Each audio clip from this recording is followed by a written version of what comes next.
مخکې الله پاک د قیامت حالات ذکر کړه چې په ورځ د محشر باندې به مجرم راوړلی شي او دوه هغه ملایکې به ورسره روانې چې کومه دنیا کې د نیکو او د بدو اعمالو په لیکلو باندې موظفې وي د ښې ولې ملایکه چې انیک اعمال به یې لیکه هغه د شهید په صورت کې راوستی شي ګواهي به ورکوي په دې مجرم او په چپې اوږه باندې چې کومه ملایکه ناسته وه او بد اعمال لیکل هغه به د سائق په شکل باندې راوستی شي سائق دا معنا چې دا مجرم به شړي روان کړی به یې وروسته نه به ورته ګزارونه ورکوي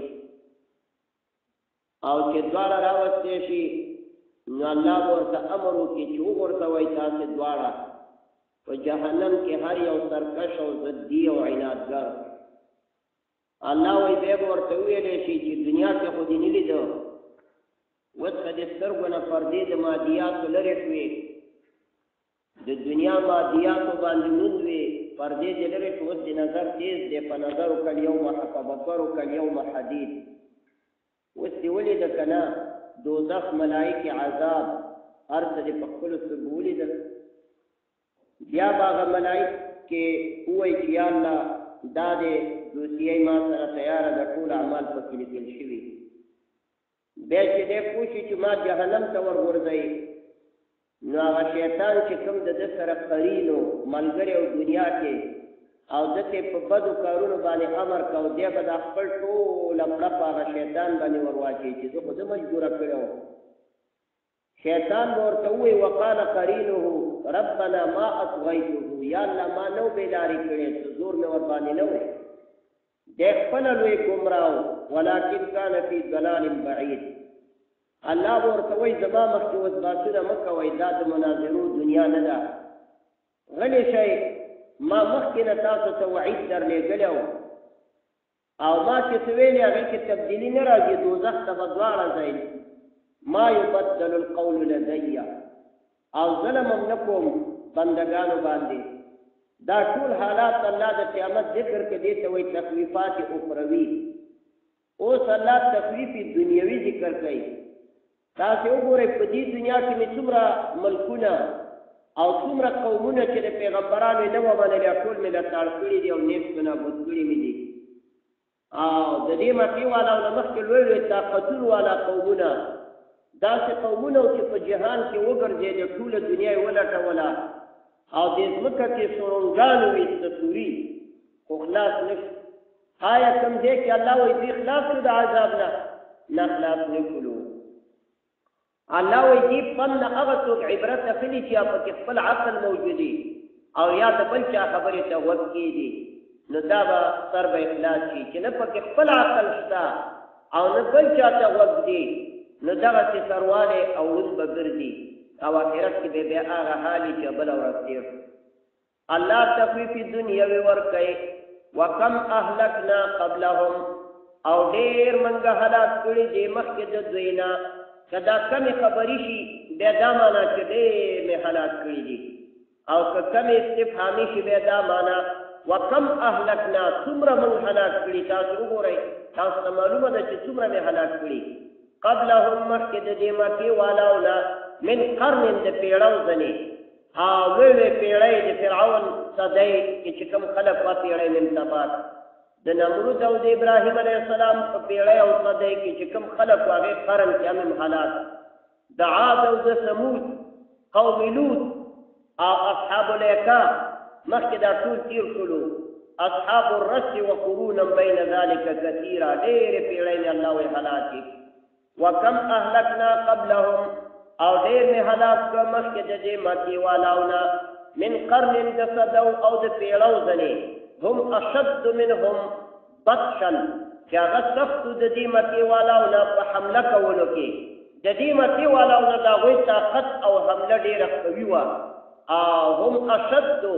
چې هغه ډېر قوي و سختو منهم د دې مکې د مشرکانو نه بطشا د جهت د طاقت او د حملې نه هغوی طاقت ډېر زور او قوت ډېر زیات فنقبوا فی البلاد نو هغوی وګرځېدل په ښارونو د دنیا کې د دنیا په ښارونو کې وګرځېدل. نقبو دا جمع مذکر غائب فعل ماضي معلوم صيغه ده مشتق د تنقیب نه ده. باب تفعیل دی مصدر تنقیب راځي. تنقیب اصل کې وایي ځمکه کې سوري او سورنګان ویستل، لکه دا کابل نه چې دي غرونه سوري کړي دي ته تنقیب وایي عربي. نو الله وایي دومره طاقت والا خلقو قوت یې ډېرو او د دنیا د حصول او د معیشت د تجارت د وسایلو پسې په غرونو کې سوري ویستله او لاړ وګرځېده راوګرځېده. والله وایي هل من محیص، آیا د خلاصي ځای ورته ملاو کړه چېرته؟ نه ټول مړه شو ختم شو. که چېرته د مرګ نه څوک بچ کېدی خو دوی به بچ شوی وی. او فنقبو فی البلاد، نو سوري ویستل په ښارونو کې سرنګانې ویستل. دا کنایه ده د دې نه، یعنې دا کنایه ده د دې خبرې نه چې ډېر زیات وګرځېدل په ځمکه کې. دنیا یې ولټوله، غرونه یې ولټول، اوار یې ولټولې، دریبونه او کشتو کې وګرځېده او معیشت او د تجارت وسایل یې راجمع کړه. هل من محیص، آیا د خلاصېدو ځای ورته چېرته میلاو کړو د مرګ نه بچ شو؟ الله وایي نه بچ نه شو، اخر دې مرګ وخواړه او راتاو یې کړله. نو نشته دی د خلاصي ځای. ان فی ذلک لذکرا، یقینا په دغه مذکور کې چې دا کوم ذکر شو تاسو ته، د آخرت وعید هم ذکر شو او د دنیا تکلیف هم ذکر شو. په دغه مذکور کې چې دی لذکرا، په دې کې پند او عبرت شته. خو چا دپاره دی؟ لمن کان له قلب، هغه چا دپاره چې د هغه دپاره سالم زړی، چې هغه د سالم زړه څښتني او صحیح زړه لري، تصور کوي د الله په عذابونو کې، د الله په نعمتونو کې، د الله په خدای او الوهیت کې، د الله په قدرتونو کې تصور کوي او سوچ او مراقبه کوي. او دغسې مراقبه او صحیح زړه والا له عبرت پکې شته دی. او چې دا یې نه یو بس د پارسیوانانو خبره لاس وخورو او هغه کیسې نو هغه دپاره د عبرت پکې نشته دی. او چې صرف ډوډۍ خوره وخت یې روا. ډېر داسې ځوانان شته کیسه کې نه دي چې موږ سره پیدا یو. دا جهان سله آباد دی، بس خوره او څکو وخت تېرېږي او جامې غونده او حیواناتو غوندې خوره او یو وخت مرګ راشي او قصه ختمه شي. الله وایي نه، دا خلک عبرت نشي اخیستی. د دې درسونو نه چې دا کوم مخکې تېر شو، د آخرت عذابونه چې را روان دي او د جنت نعمتونه چې را روان دي، او دا د دنیا قومونه مې چې هلاک کړه او ستاسې په مخکې مې د هغې ټولو تاریخچه مخکې کېښودله. نو ان فی ذلک لذکرا، یقینا په دې کې عبرت شته، درس عبرت. خو چا دپاره؟ د دوه قسمه خلکو دپاره. لمن کان له قلب، چې یا سالم زړه لري او د روح زړه څښتني، د الله په خدای کې سوچ کوي او د الله په قدرتونو کې چې الله دا موږ په کوم طرف روان یو، څه دپاره دې پیدا کړي او تېره زندګي څه کې تېره کړه، راتلونکي وخت کې به څه کېږي، مرګ چې راشي هغې نه وروسته به څه کېږي. داسې زړه چې لري. او القى السمع وهو شهید، او یا که سالم زړه نه لري بل چا ته غوږ کېږي. او القى السمع، یا بل چا ته غوږ کېږي د چا واوري، خو داسې غوږ کې نه دي چې ناست دلته یي او تصور یې بل ځای کې. ډېر خلک زموږ ترجمې ته ناست دي، وایي ناسته یې متا سره او زړه مې په کندو کې دی، داسې به نه وي. او القى السمع، یا غوږ کېږي چا ته، خو وهو شهید، او دی به هم دلته حاضري. وهو شهید، دلته به قلبا حاضري. نو دوه قسمه خلک عبرت د قرآن عظیم الشان نه او د الله د ګفتار نه چې الله څه ویلي بندګانو ته او کوم عذابونه یې ذکر کړي. الله وایي د دې نه دوه قسمه خلک عبرت اخیستی شي. الله خپله دا دوه ډلې ذکر کړي. اول نمبر لمن کان له قلب، چې د سالم زړه څښتني یو. دویم او یعنې خپله تصورات کولی شي، خپله ښه او بد درک کولی شي. بعضې خلک د ښه او د بد تمیز او درک په خپل عقل باندې کولی شي. که بیا چا ته غوږ کې نه دي خو خپله رسېدلی شخصیت کې، دا هغه مجتهدین په دې کې داخل دي. علماو لیکلي لمن کان له قلب، دې کې مجتهد ته اشاره ده. د امت ډېر مجتهدین لکه صحابه کرام، لکه ائمه اربعه څلور امامان، دا خپله لمن کان له قلب. امام شافعي صاحب، امام احمد بن حنبل، امام بخاري، سفیان ثوري، دا هغه اشخاص دي چې دا خپله د سالم زړه څښتنانو، بس دې خپله د الله وحدانیت درک کړلو. لمن کان له قلب. او یو موږ غوندې ناقص خلک چې دا زړه نه لري، نو دا به په کومه طریقه باندې عبرت حاصلوي او القى السمع وهو شهید یا بل چاته غوږ کېږي استاد ته کښېني او په حاضر زړه باندې ورته کښېني په حاضر زړه وهو شهید چې همدلته حاضر دا نه چې صرف ناست دی استاد ته ګوري عالم نه اوري خو زړه یې بل ځای کې د داسې نه حاضر نو دې دویمه مرتبه کې مقلد ته اشاره ده دې نړۍ کې دوه قسمه خلک ژوند تېروي یا مجتهدین امامان دي او یا د هغوی مقلدین دي مجتهد خپله د بیداره زړه څښتن دی او مقلد د مجتهد اوري او هغې ته حاضري نو ګوره تقلید د دې نه ثابت شو چې یا به مجتهد یا به مقلد مجتهد خو موږ نه یو چې سالم زړه څښتنان خو نه یو نو مجتهد ته به غوږ کړو هغه به اورو په هغې به عمل کوو نو چې نه خپله صحیح زړه نه د بل چا اوري نو بیا به ګرځي دنیا کې او زناورو غوندې ژوند به کوي ان فی ذلک لذکرا یقینا په دې قرآن کې او په دې مذکور کې عبرت شته لمن کان له قلب هغه چا دپاره چې هغه دپاره سالم زړی او القى السمع وهو شهید او یا بل چاته غوږ کېږي په داسې حال کې چې حاضري دا زمونږ او ستاسې دا مشران هم داسې متل کوي چې فکر هم کړی دا مشران بعضې متلونه داسې کوي چې هغه ډېر صحیح متلونه وي او د دې لایق دي چې باید د سرو زرو په اوبو باندې ولیکل شي یعنې هغه متلونه هم ځینې واقعیت او حقیقت د قرآن او د حدیث نه یا د هوښیارو خلکو د خبرو نه راغستل شوي مخکینو هوښیارانو چې کومې خبرې کړي د حکمت نه ډک دا مشران داسې متل کوي وایي خلک په درې قسمه دي وایي یو پوره سړی دی او یو نیمګړی سړی دی او یو نه سړی دی پوره سړی هغه دی چې خپله د سالم زړه څښتن یو پوه وي هغه درک د عواقبو کولی شي د عواقبو سنجیدګي چې د دې کار عاقبت زما ښه دی که بد دی چې دا کوم یا دا خپله کولی شي یاره زه چې دا پلانې کار کوم دا څه عاقبت لري اخر انجام یې څه دی یک د اوس خو پکې خوشحاله یم عاقبت به یې کوي دغه سنجیدګي چې څوک کولی شي نو دا پوره سړی دی لمن کان له قلب او دویم نیمګړی سړی دی هغه دی چې دا عاقبت نه پېژني دا عاقبت نه پېژني چې یاره زه ښه کوم که بد کوم خو چې څوک ورته څه ووایي بیا هم پې باندې عمل وکړي دا هم څه داسې سړی دی او درېیم نه سړی دی چې نه خپله عاقبت پېژني بلکې ورته ووایي وایي زه تا نه ښه پوهېږم بس دا لاړو غم شولو دا سړی د بل چا ته هم غوږ نه ږدي خپله هم سالم زړه نه لري او په عاقبت او په ښه او بد او په انجام د امورو نه پوهېږي که څه یوې سمې لارې ته رهبري کړي چې وروره دا کار مه کوه دې کې ستا نقصان دی وایي زه تا نه ښه پوهېږم بعضې خلک داسې وایي او تا سره خبره نه مني ډېرو ته موږ دا وویو وایي بس زه پوهېږم تېرې ورځ کې څه هلکانو ما ورته ویل داسې کار څوک نه کوي وایي مولوي صاحب موږ پوهېږو داسې کمه خو خو لږ کشرانو خیر ما بیا یې خفه هم کړله مالته چې پیدې داسې به دې نه کولی ته خو خر نه هم زیاتېږي کشران هلکانو وایي موږ پوهېږو مولوي صاحب نو دا خبرې بعضې خلک کوي چې مشران ورته ووایي نو بیا به تا نه هغه ډېر پوه وي نو دا هغه نه سړی دی او هغه احمق انسان دی چې په هېڅ هم نه پوهېږي ولقد خلقنا السماوات والارض اوس الله رب العزت ذکر د خپلو قدرتونو کوي دا یو دویم بعث بعد الموت نه چې څوک منکرین دي او هغه نه مني الله هغوی دپاره دلایل پیش کوي او مشرکانو به ویل اذا متنا وکنا ترابا آیا چې موږ مړه شو او زرې زرې او خاورې خاورې شو بیا به راجګېږو دا به بیا څوک راجګوي الله وایي هغه ذات به م راجګوي چې ځمکې او اسمانونه یې پیدا کړي او پرې نه دی ستړی شوی مخکې دا مضمون مفصلا مې درته تشریح اوس هغوی دپاره الله پاک په خپل قدرت او الوهیت باندې دلیل وایي ولقد خلقنا السماوات او په یقین سره موږ پیدا کړه اسمانونه وطبقې اسمان مې پیدا کړ والارض او ځمکې مې پیدا کړ وما بینهما څه چې په مابین د دې دواړو کې دي د اسمان په مابین او د ځمکې په مابین کې چې څومره غرونه دي دا لوړ لوړ غرونه په نظر راځي چې جهان کې وګرځېږي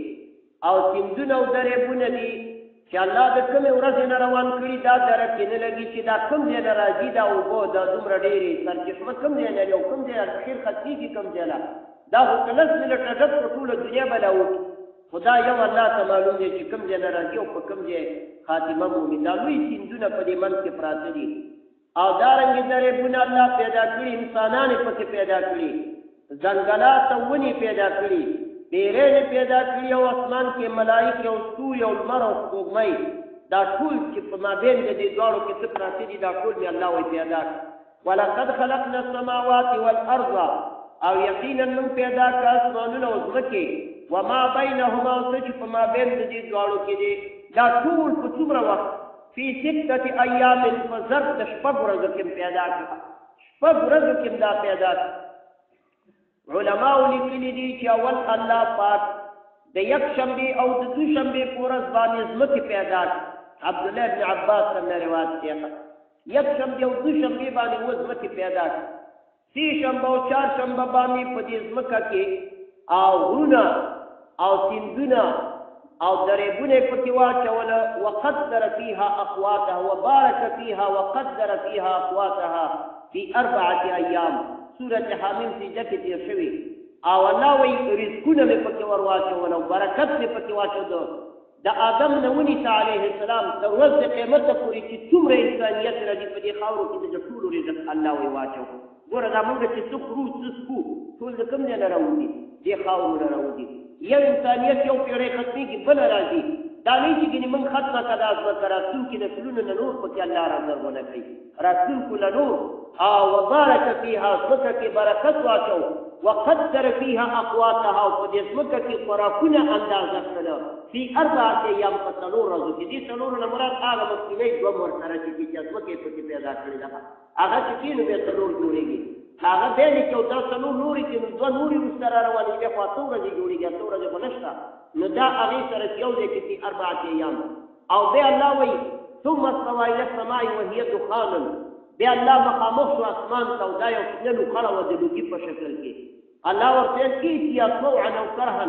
راشئ په زور موجود کوم که په خوښه راځئ. قالت اتینا طاعین، یعنې یا الله په خپله خوښه موجودېږو. فقضاهن 7 سماوات فی یومین، په 2 ورځو کې 2 اسمانونه جوړ.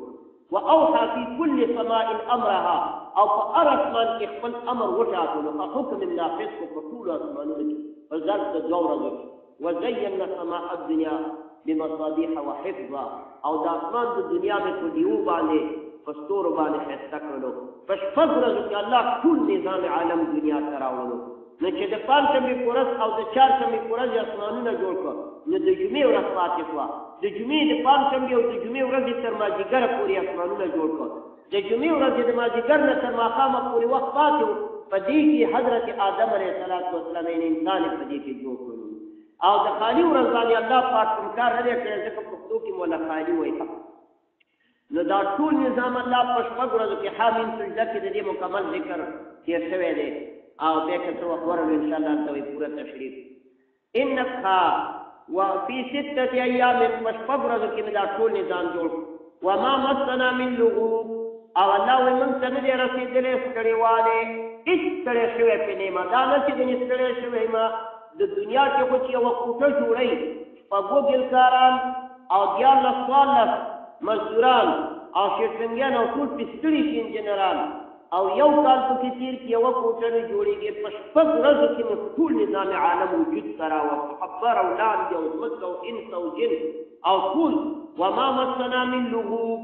او نه دی رسېدلی موږ ته ستړیوالی، نه مې څوک کومک دپاره راغوښتی دی، کومک له مې څوک نه دی راغوښتی. بل ځای کې الله وایي او وایي ما پکې هېڅ څوک نه دی راغوښتی. وما كنت متخذ المضلین عضدا،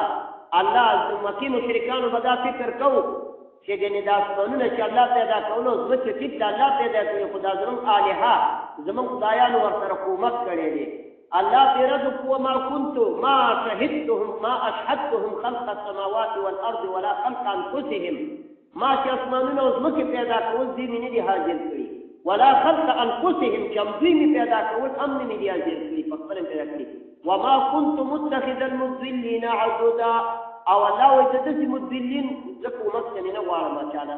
زه چا نه مې کومک هم نه دی غوښتی، ملایکو نه مې نه دی غوښتی، دوی نه به یې څه وغواړم. او دا ملایکې چا پیدا کړي،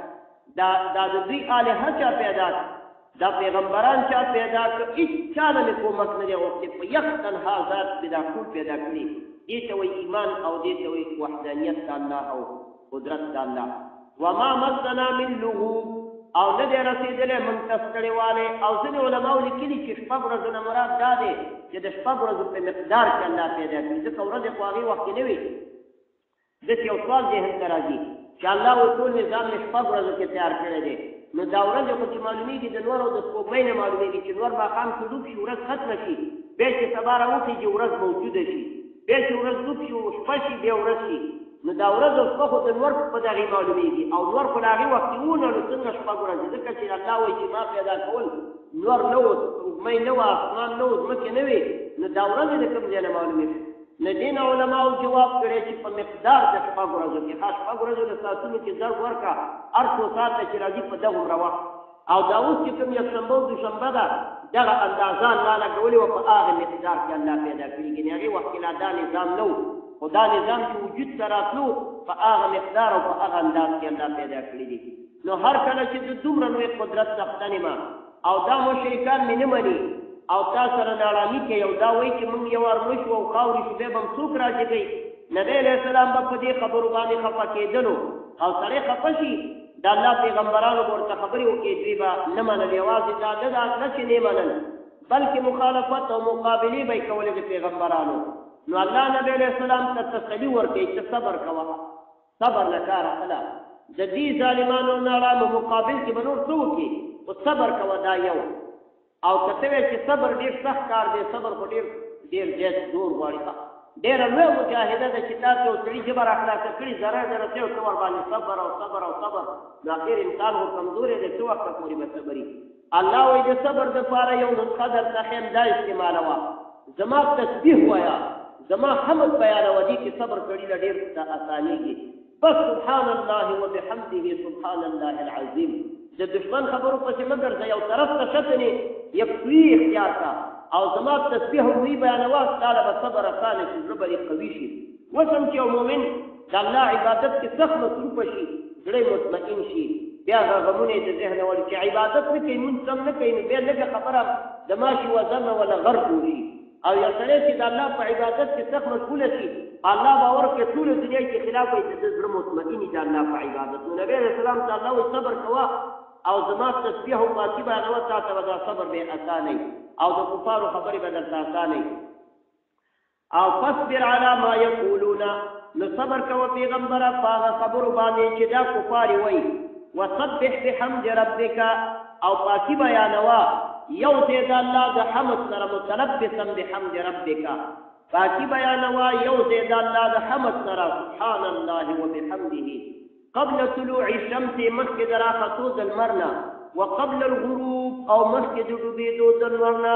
د لمر راختو نه لږ مخکې او د لمر غورځېدو نه مخکې زما پاکي بیانوه دې کې څو ترجمې دي یو دا چې دا کنایه ده د جمیع الاوقات نه یعنې ټولو وخت زما پاکي بیانوه خلک وایي دا فلانې شی سبا او بیګا کوه سبا او بیګا دا مطلب نه چې سبا او بیګا کوه او غرمه کې مه کوه یعنې ټول عمر یې کوه دا کنایه ده قبل طلوع الشمس وقبل الغروب یعنې ټول عمر او ځینې وینا قبل طلوع الشمس دې نه مراد د ماسپښین دا د سبا مونځ دی ښه دې کې 5 وخته مونځونو ته اشاره غوندې شوې ده او د الله تسبیح او پاکي بیانوه مونځ چې سړی کوي مانځه کې د الله پاکي او تسبیح بیانېږي که نه سبحانك اللهم پاکي د خدا تعالی را وبحمدک ثنا ده الحمد لله رب العالمین الرحمن الرحیم مالک یوم الدین سبحان ربی الاعلی زما اوچت رب کې دی ډېر پاک دی نو مونځ کوه قبل طلوع الشمس مخکې د راختو د لمر نه د راختو د لمر نه مخکې کوم مونځ دي د سبا مونځ د صبحۍ مونځ او قبل الغروب او د ډوبېدو د لمر نه مخکې مونځ کوه چې لمر لا نه ډوب شوی د ماسپښین او د مازدیګر مونځ د لمر ډوبېدو نه مخکې نو دا 3 مونځونه شو او وسبح بحمد ربک د الله پاکي او حمد بیانوه مخکې د طلوع الشمس نه د راختو د سبا نه یعنې د سبا مونځ صلات الفجر وقبل الغروب او مخکې د ډوبېدو د لمر نه یعنې د مازدیګر او د ماسپښین مونځ ومن الليل او د شپې په څه حصه کې فسبحوا ام د الله پاکي بیانوه د ماښام او د ماسخوتن مونځ ومن الليل ماښام هم شپئ ماسخوتن هم شپئ نو 5 وخته مونځ کې اشارتن ځنې ثابت ومن الليل او د شپې په څه حصه کې فسبحوا ام د الله پاکي بیانوه وادبار السجود او وروسته د سجدونه م الله یادوه څه مطلب وروسته د مونځونو نه بیا الله یادوه د 5 وخته مونځ نه وروسته بیا الله یادوه دې و ادبار سجود کې اشاره ده هغه سنت سره چې د فرض نه وروسته کېږي یعنې 5 وخته مونځ خو کوه خو چې کله 5 وخته مونځ وکړې هغې پسې وروسته چې کوم سنن کېږي ماسپښین پسې 2 رکعته او ماښام پسې 2 رکعته دغه ته مراد دي او هغه وظایف ته مراد دي چې د فرض مانځنه وروسته کېږي 33 کرت سبحان الله 33 کرت الحمدلله 34 کرت الله اکبر دا 99 او یو والدا کلمه چې لا اله الا الله وحده لا شريك له له الملك وله الحمد وهو على كل شيء قدير دا پورا سل کرتی او یو آیت الکرسی او بعض نور وظایف عمر غلی دي احادیث مبارکه کې راغلي اللهم لا مانع لما اعطيته اللهم اعني على ذكرك وشكرك او نور وظایف راغلي معوذات راغلي دي نو دا ادبار السجود دادي د سجود وسطا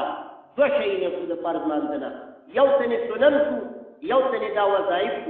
نو کڅوک وظایف مقدم کوي سنت ورپسې کوي او ځینې خلک سنت مقدم کوي وظایف وروسته کوي یو خبره د دې کې څه خبره نشته او دې له زور او هوا ورکول نه پکار بعضې خلک په دې کې یو ډله بل د ایمان نه خارج کړي خو بس منتها دومره کار خو منتها فرض یې وکړو ورپسې سنت مخکې کې وظایف وروسته کې یا وظایف مخکې کې سنت وروسته کې دواړه طریقې یا هغه غوره یا دا غوره په هر یو باندې که چا عمل وکړو دې کې څه خبره نشته د دواړو ګنجایش شته او دا فروعي او معمولي مسایلو نه چې څوک هوا ورکوي نو اصولي مسایل ځینې په ځای پاتې کېږي د کفر او د شرک او د زندقت هوا روانه ده په نړۍ کې او مسلمانان وړې مسلې روانې او غاټې کې جوړې و ادبار السجود الله مطلق ویله چې د فرض منځونو نه وروسته م الله یاد کا نو الله که په تسبیحاتو یادې سبحان الله سبحان الحمد او دستي ورپسې الله په سنت یادې تسبیحات پرې وروسته کې یا تسبیحات ورپسې وې سنت پرې وروسته کې هره طریقه چې اختیار فقهای کرامو دواړو نه ورکړې ده یو خبره د دواړه ادبار السجود کې راځي ومن الليل یو د شپې په څه حصه کې فسبحه د الله پاکي بیان وادبار السجود او وروسته د سجدونه به الله یادوه او اذا فرغت فانصب کله چې ستړی کېدې فارغه کېدې یو عبادت نه فانصب بل عبادت کې ځان ستړی کوه یعنې همت قوي کا او یو عبادت فرض پرې ختمول ورپسې دعا کوه ورپسې نوافل کوه تلاوت کوه یعنې ټول عمر باید د الله په عبادت کې مصروف وي نو تا ته به صبر اسانه او تسبیحات چې سړی وایي او عبادت کې دې سره انسان باندې لوی کارونه مسانه کېږي لوی غمونه د الله په عبادت را اسانه کېږي ځکه نیکانو خلکو ته لوی غم چندانې اهمیت نه لري د فکر هم کړی قرآن پاک کې الله په بل ځای کې ویلي دي زموږ قاري صاحب چې اجرو کې تلاوت کوي رحمان ګل قاري صاحب دغه آیات وایي ډېر ښایسته وایي ما اصاب من مصیبت الا باذن الله هیڅ مصیبت په ځمکه کې چې نه رسېږي مګر د الله په اذن ورپسې الله څه وایي ومن یؤمن بالله یهدي قلبه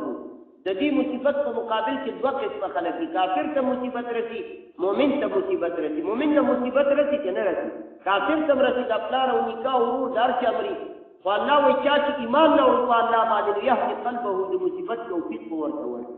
او چا چې ایمان نه لري د مصیبت توفیق نه چغې او رمباړي وایي نو کافر ته د مصیبت د اسانېدو لارې نشته مؤمن ته الله د مصیبت د اسانېدو لاره وده کړه ومن یؤمن بالله یهدي قلبه چا چې په الله ایمان لري الله به زړه ته هدایت وکړي نو څه به وایي چې څوک مړ شي څه به وایي انا لله وانا الیه راجعون خو موږ هم د الله یو که نه موږ به روان یو بس ځان نن لاړو سبا ورپسې موږ بس کیسه به اسانه شي او کافر خدا منی نه چې انا لله و انا الیه راجعون بس چغې او رمباړې وایي او هغه ته مصیبت سخت کي کم یو چې ته مردار شي رمباړې او کریکې وایي او مسلمانانو او نیکان خلک هغه چې دی الله ته زغم او صبر کوي او چغې نه وایي او فریاد نه کوي جزې پزې نه کوي او بعضې خلک چې د هغه ایمان کمزوری او عقیدې کمزوري یقیني کمزوری نو هغه به چغې وایي بعض زنانه چغې وایي په وخت مصیبت کې احسان کوي مخ وایي او څه ته وایي بعض ځایونو کې ښځې وایي یا الله دا موږ دې لیدلي وو دا خبرې کوي نبی علیه الصلاة والسلام فرمایي لیس منا من ضرب الحدود وشق الجیوب نه دا زمونږ د ډلې نه هغه څوک هغه ښځه او هغه سړی زما د ډلې نه نه دی نبی علیه السلام لیس منا زما نه دی زما په طریقه نه دی من ضرب الحدود څوک چې مخ وایي مخونه وایي په وخت غم دا ښځې مخونه وایي که نه سړکې وایي وشق الجیوب او ګریوانونه شکوي ودعا بالدعوه الجاهلیة او د جاهلیت چغې وایي د جاهلیت چغې داسې هم په ملا ماته شومه د ملا تیر مې مات شو دا مې وشو هغه مې دا چغې به نه وایي بس دا نه چې نه به جاري دي هر انسان باندې غم او مصیبت راځي د رسول کریم صلی الله علیه وسلم زوی مبارک پر شو ابراهیم صاحب نو سترګو نه اوښې روانې وې نو صحابه ورته ویل تاسو یا رسول الله داسې کوئ نبی علیہ السلام ورته وفرمایل چې د جاهلیت چغې به نه وو او دا مړي وختي چې دا د الله رحمت کې دا انسان په زړه کې رحمت وي کله چې په چا باندې خفه نه شي هغه به دیوال شو غم او خفګان به وي خو د جاهلیت چغې به نه وې نو داسې وفرمایل مبارک ورته ولا نقول الا بما يرضى به ربنا او سترګې چې دی القلب محزون زړه غمجن دی والعين تدمع او سترګې چې دی اوښې سویی ولا نقول الا بما يرضى به ربنا فخلب هغه څه ویم چې الله ته خوشحالېږي د الله د خفګان خبره به نه کوم نور سترګې به اوښې سویی زړه به غم ښکاره کوي خو په خولې به هغه څه ویم چې الله پرې راضي کېږي او غلطې خبرې به نه کوم دا د یو مؤمن حیثیت دی چې دغه څه دا نه چې چغې وایي که چغې والې دا د نبي علیه السلام په طریقه باندې نه ده څه وعید دی ګورې لیس منا زمونږ په طریقه باندې نه ده دا مطلب نه دی چې زما امتي نه ده بعضې خلک داسې ترجمه کوي امت ته چې ورته بیا کافر شو دا انسان په داسې کار باندې نبي علیه السلام څوک امت نه خارجوي لیس منا دا معنا زما په طریقه نه ده نو زه ترې خفه یم الله پاک وایي ومن الليل فسبحه وأدبار السجود واستمع او واورا دا خبر اے مخاطبه خد زړه په وګونو دا یو خبره واورا یوم ینادي المنادي فاغه ورځ باندې چې आवाज به وکي یو आवाज کوونکی المنادي आवाज کوونکی دا आवाज کوونکی څوک دی دا اسرافیل علیه السلام دی چې شپېلې وایي واستمع او واورا یوم ینادي المنادي منادي دی اصل کې غي حذف شوی کثرت د دال دازیر دی په ځای قائم مقام د منادي आवाज کوونکی ته وایي په هغه ورځ باندې چې आवाज وکړي او आवाज کوونکی په شپېلۍ کې د کوم ځای نه به غږ کوي من مکان قریب د نږدې ځای نه به आवाز کوي نږدې ځای نه څه مطلب یعنې دومره تیزه چغه به چې هر سړی به د شاله وګوري چې را په خوشحاله چا چغه وویله دومره نږدې به دا به د بیت المقدس په هغه تیږه باندې ودرېږي صحرای بیت المقدس کوم ځای کې چې د سلیمان علیه السلام قبر هم دی او سلیمان علیه السلام په پیریانو آباد کړی و بیت المقدس او دا د مسلمانانو دویمه قبله ده زمونږ ښکلي پیغمبر ورته 14 میاشتې لمونځ کړی دی او نورو پیغمبرانو ورته کړی دي بني اسرائیلو پیغمبرانو هغه قبله و بیت المقدس هلته یو تیږه پرته د هغې ته صخرې بیت المقدس وایي اسرافیل علیه السلام به الله راولېږي او په دې تیږه به ودرېږي او خولې کې به شپېلۍ ونیسي او اوږد وخته پورې به د شپېلۍ ته زور ورکوي نو دومره تیزه چغه به یې الله وایي چې هر څوک به یې د مکان قریب نه واوري نږدې ځای نه هر څوک به دا فکر وکړي چې شاله راپسې ګنې نږدې چا وواله دومره تیزه به یې که څوک په اروپا کې او که شرق کې او که غرب کې ټولې نړۍ ته به دا زور او دا اواز ورسېږي او یوم ینادي المنادي کله چې اواز وکړي اواز کوونکی من مکان قریب د نږدې ځای نه او ځینې وایي نږدې ځای دا مطلب چې دغه ځای چې دی دا د ټولې نړۍ منځ دی نو هر ځای ته نسبت على السویه دی یو ځای دی یوم یسمعون الصیحة بالحق فهغه ورځ باندې چې وابوي دا خلک دا چغه د شپېلۍ په حقه سره ذلک یوم الخروج او دا ورځ د راوتلو ده د کوم ځای نه د راوتلو ده د قبرونو نه دا ورځ د قبرونو نه د مړو د راوتلو ده چې ټول مړي به د قبرونو نه راوځي او ځمکې منځ به خالي شي انا نحن نحيي یقینا الله ویم دا موږ یو چې ژوندي کوونم کوو انسانان ژوندي کوو پیدا کوو یې د مړو نه ونمیتو او بیرته مړه کول منګه کوو مړه کوو یم منګه نه د چا په اختیار کې د چا ژوندي کول دي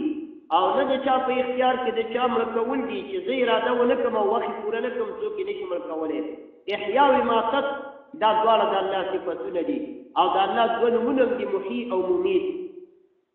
والینا المصیر او خاص ما طرف ته راجع کېدل چې ټول انسانیت په خاص ما طرف راجع کېږي بل پله نشي تللی چې ګنې بل طرف ته به پټ شي یا به وته یوم تشقق الارض عنهم دا هغه ورځ ده چې تیرې به شي ځمکه د دې انسانانو نه ځمکه به وشکېږي د هر چا قبر ځای به وشکېږي سراعا ډېر په جلسۍ سره وخت به پرې نه لګي چې کلونه بس یو سړک به شي چې اواز د اسرافیل علیه السلام دویمه شپېلۍ شروع شي دویمه اوله چې شروع شي ټول انسانیت به وغورځېږي مړه به شي ما بقیه انسانان چې څومره په دې نړۍ کې دي دا ټول به هلاک شي د الله د ذات الهي نه بغیر او د هغه اته شیانو نه بغیر چې درته مې ویلي چې هغه اته شیانو باندې فنا نه راځي امام سیوطي صاحب هغه اته واړه په یو شعر کې جمع کړي ثمانیة حکم البقاء يعمها من الخلق والماقول في حيز العدم اته شیان دي چې به باقي پاتې کېږي د مخلوق نه او نور ټول معدوم دي ختمېږي به هي العرش والكرسي ونار وجنة او دا یو عرش دی او یو کرسی ده او عرش او کرسی دا به نه فنا کېږي او بل دوزخ دی او بل جنت دی وعجب وارواح كذا اللوح والقلم عجب دا د انسان د ملا د تیر هغه اخري حصې ته وایي او عجب و ذنب ورته حدیث کې وایي دا به ژوندی پاتې کېږي قبر کې او بل ارواحان دي د انسانانو نه چې روح وځي دا روح نه مړ کېږي دا ژوندی دې باندې امام ابن قیم رحمه الله کتاب روح کې ډېره تشریح کړي روح ژوندی او یا علیین ته ځي سجین ته ځي جسد مړ کېږي او دارنګې لوح او قلم دا اته شیان دي او عرش کرسی جنت دوزخ او عجب و ذنب ارواح لوح قلم دا اته شیان نه ختمېږي نور ټول مخلوق به ختم شي حتی ملایکې به مړې شي ختمې به شي بیا چې دویمه شپېلۍ ووشي نو الله وایي ټول خلک به قبرونو نه راوځي یوم تشقق الارض عنهم په هغه ورځ باندې چې وبش کېږي ځمکه د دې مړو نه صراعا په بیړه او په جلدۍ ذلك حشر علينا يسير دغه را جمع کول موږ ته ډېر اسانه دي الله وایي دا تا ته سخت ښکاري چې څنګه به را ژوندی کېږي او څنګه دا خاورې راوځی کېږي دا را جمع کول په موږ باندې ډېر اسانه دي الله وایي نحن اعلم بما يقولون او د صورت خاتمه په تسلی د نبی کریم صلی الله علیه وسلم ته ځکه نبی علیه السلام چې دا دومره دعوت وړاندې کړو هغې جاهلان ورته نه منلو نو دا ورسره به دلایل ویله او را شهیده به نو الله وایي دا ټول زه ګورم پیغمبره دا نه چې زه درنه غافله یم ټول اورم او ګورم بس ته په قرآن باندې خلکو ته تبلیغ او نصیحت کوه تا سره څه زور خو نشته زورور خو نه یې که نه چې نه مني نه به مني قیامت را روان دی یوم الحساب تا ته به ځنې کې بدلې در کوم دا څومره خوارانې دي چې کړي دي او څومره امت او مشرکانو در سره د دې په مقابل کې خبرې کړي او در سره یې اړولې دي د ټولو اجرونه درجات ستا نورم په جنت کې بلندوم یو مبلغ چې خبره کوي او څوک ورته نه مني درجات نورم عالي او لوړېږي او چې ورسره مني هم درجې لوړېږي خو هغومره نه چې نه مني خلک او دای کوي انبیا علیهم السلام سره خو یې نه منله که نه اوس موږ یې کوو تاسو ټول الحمدلله منئ ټول ایمان والا یې او در باندې هم لګېږي دا خو چې پیغمبرانو د خبرو کوږدل او جادوګرې ساحر لیونی دماغ دې خراب دي بیا به را ژوندي کېږي او زمونږ نیکونه چې مړه شوي کوم دی یو را ژوندی نه نو دا حالات به ډېر سخت او بیا به پکې اوسېدلو د پیغمبر کلونه کلونه هغه قوم سره به یې ګاونډیتوب و تیږې به یې کور ورولې اصلي به یې وله خپلو لارو کې اچول په کور به یې تیږې ور اچولې ریشخند به یې کو مسخرې به یې کولې نو دا ډېر سخت حالات دي نو الله پاک ځکه ورته وایي نحن اعلم بما يقولون من خپویږو په هغه څه باندې چې دا کفار یې تا ته وایي دا ټول موږ ګورو وما انت علیهم بجبار او نه ته پیغمبره په دوی باندې زورور ته خو څه زورور نه یې که نه چې په زور پې دا دین ووالي په زور څوک چا باندې خبره منلی شي چې دې زړه دی ورته چې دا ایمان دا خو د خوښې شی دی نو ته په دوی باندې زورور نه یې مه خفه کېږه بس ته صرف خبره رسوه نو ټول حساب کتاب دا موږ ثبت کړی ځان سره فذکر بالقرآن من یخاف وعید نو نصیحت کوه په قرآن باندې هر هغه چا ته چې څوک یریږي زما د عذاب نه فذکر بالقرآن نو نصیحت کوه په دې قرآن باندې من هغه چا ته یخافو چې یریږي وعیدي زما د عذاب نه څه مطلب چې څوک نه یریږي کفار هغوی ته هم کوه او چې څوک یریږي هغوی ته هم کوه خو پیدا به ترې هغه څوک کړي چې څوک یریږي دا مطلب دی که ته وایې چې ولې په قرآن باندې خو نصیحت کفارو ته هم کوو هغه خو نه یریږه او الله وایي هغه چا ته نصیحت کوه چې څوک یریږي د دې دا مطلب دی د نبی علیه السلام مبارک نصیحت دواړو ډلو ته راځي د الله نه یریدونکو مؤمنانو ته هم او د الله نه منونکو کفارو ته هم خو فایده ته مې چا مراد اوچته کړله ثمره یې چا ته مرتب کړو مؤمنانو ته چې څوک یېرېدل د الله نه چا نه یېرېده هغوی ته فایده نه کړله سورت یاسین کې به الله پاک فرمایلي دا چې وسواء علیهم اانذرتهم ام لم تنذرهم لا یؤمنون دوی ته خو کوم یارې یا د الله نه او که نه یارې یو برابره د ایمان نه راوړي که دوی ته نصیحت کوي او که نه کوي یو برابر دي نو نبی علیه السلام زړه کې دا خبره راغله چې یو برابر دي نصیحت وله فایده نه رسي نو بیا د نصیحت کولو څه مطلب ورپسې آیات کې الله جواب کوي انما تنذر من اتبع الذکر ستا نصیحت فایده لري هغه چا لره چې څوک تابع د قرآن دی هغه خو فایده رسوي که نه مؤمنان خو پرې مؤمنان کېږي وخشي الرحمن بالغیب او د الله نه یریږي ته وګوره ستا د نصیحت پیدا وه چې ابوبکر صدیق کوم مقام ته ورسېدو ستا د تبلیغ څه نه روا چې عمر نه فاروق جوړ شو خالد بن ولید وګوره ابو هریره وګوره دا لوی لوی صحابه کرام دا خو ستا د نصیحت پیدا وه که هغه نورې ونه مني څو شو مني که نه نو تبلیغ که لس کسو ته پیدا ورنه کړي دوو ته خو به پیدا ورکړي نو ځکه الله وایي فذکر بالقرآن تبلیغ کوه نصیحت کوه پند کوه په قرآن باندې من یخاف وعید هغه چا ته چې یریږي زما د عذاب نه سبحان ربک رب العزة عما یصفون وسلام علی المرسلین والحمد لله رب العالمين والعاقبة للمتقين والصلاة والسلام على رسوله محمد وآله وأصحابه أجمعين اللهم نور قلوبنا بالقرآن اللهم زين أخلاقنا بالقرآن اللهم نجنا من النار بالقرآن اللهم أدخلنا الجنة بالقرآن اللهم اجعل التوفيق رفيقنا والصراط المستقيم طريقنا الله قرآن أحكام ظالمين في عملكم التوفيق راك الله دانا كم قل دربار عاليك قبول منظورك الله زمون دانا استاد رضا لپاره وګرځي زمون روجي تراوی عبادتونه اعتکافونه د قرآن کریم تلاوتونه په ټول عالم اسلام او ټول نړۍ کې د ټول امت مسلمانانو قبول او منظور کړي الله بالخصوص زمون د کلی کې کوم مسلمانان اعتکاف ته ناست یا روجي نه عبادتونه کوي الله د دین قبول او منظور کړي دې کلی باندې رحمتونه را نازل کړي د ټول مسلمانانو باندې اتفاق او اتحاد راولي قوت او محبت راولي دشمنی او عداوت او کینه ختم کړي د امت مسلمانانو کې اتفاق راولي مریضانو ته شفای کامله ورکړي قرضداران قرض اخلاق دي بندیان په خیر او عافیت سره کورونه ته راولي الله دا روژه موږ باندې په خیر او عافیت سره په داسې حالت کې تېره کړي چې ټولې روژې او عبادتونه دې پکې موږ نه قبول کړي او ته زموږ نه راضي شوې او بیا یې زموږ په ژوند باندې په خیر او عافیت سره بار بار بیا راولي وصلی الله تعالی علی خیر خلقه محمد